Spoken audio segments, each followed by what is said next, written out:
Assalamualaikum warahmatullahi wabarakatuh. Saya di sini akan mempresentasikan tentang sintaksis.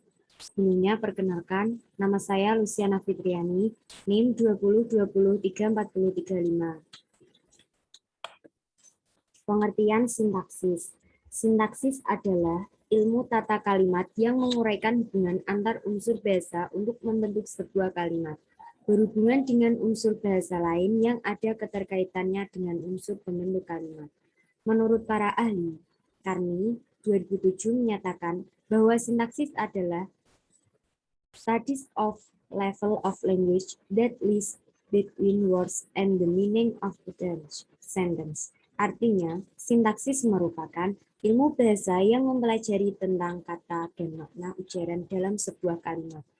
Abdul Chair menyatakan sintaksis adalah cabang linguistik yang menyelidiki satuan-satuan kata dan satuan-satuan lain di atas kata, hubungan satu dengan yang lainnya, serta penyusun sehingga menjadi satuan ujaran. Hockett menyatakan sintaksis adalah proses perangkaian kata menjadi susunan gramatikal yang membentuk ujaran. Yang kedua, sejarah sintaksis. Sintaksis merupakan salah satu cabang ilmu bahasa yang cukup tua. Sintaksis telah sejak lama digunakan untuk menyelidiki bahasa-bahasa di benua Asia dan benua-benua lainnya. Ilmu bahasa ini digunakan untuk menyelidiki struktur kalimat dan kaidah penyusunan kalimat. Berdasarkan hal ini, sintaksis sering disebut dengan istilah tata kalimat. Pada awal pembicaraan, sintaksis hanya merupakan bagian kecil dalam buku Tata Bahasa Indonesia. Seorang ahli tata bahasa yang dipandang sebagai penulis yang cukup terkenal yaitu Zain pernah menulis buku Tata Bahasa Indonesia. Zain menguraikan masalah frasa atributif, frasa posesif, pemakaian kata yang dan kata ada, serta persoalan kalimat pasif. Namun, pembicaraan yang lebih banyak dalam adalah uraian tentang jenis kata dan pembentukan kata. Pembicaraan morfologi yang lebih banyak dilakukan daripada sintaksis dilakukan oleh tata bahasa yang berasal dari Belanda bernama C.A. Mes, yang menulis buku berjudul Tata Bahasa Indonesia pada tahun 1951. Pada masa berikutnya, pembahasan mengenai sintaksis mendapatkan tempat yang lebih luas. Bahkan pembicaraan sintaksis menjadi satu jilid buku tersendiri. Misalnya Alice Jabana menyusun buku mengenai tata bahasa Indonesia yang berjudul Tata Bahasa Baru Indonesia. Buku ini sejak tahun 1949 sampai akhir tahun 1970-an menjadi buku yang terkenal dan dipakai secara luas dalam pengajaran bahasa Indonesia. Selanjutnya, pada tahun 1985, Samsuri menerbitkan buku yang berjudul Tata Kalimat Bahasa Indonesia.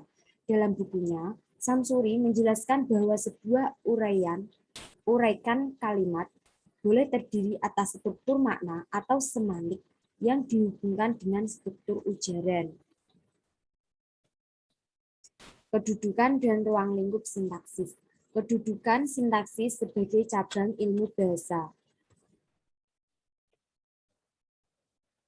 Jadi, kedudukan sintaksis sebagai ilmu bahasa, morfologi dan sintaksis merupakan cabang tata bahasa. Sintaksis mengkaji seluk-beluk frase, klausa, kalimat, dan wacana.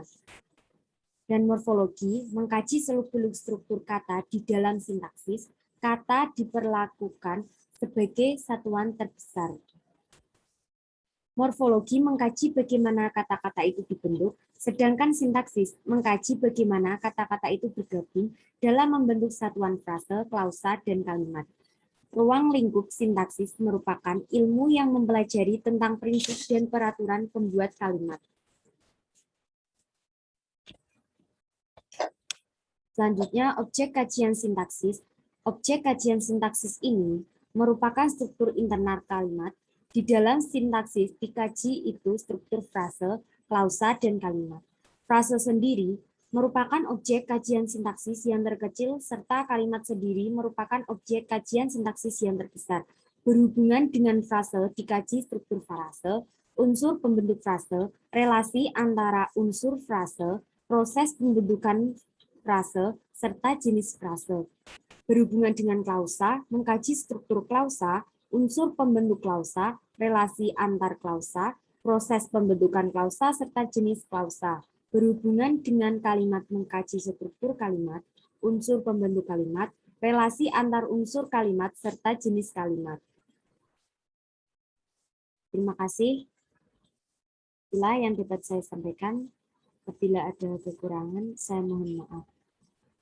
Semoga bermanfaat bagi kita semua. Terima kasih. Wassalamualaikum warahmatullahi wabarakatuh.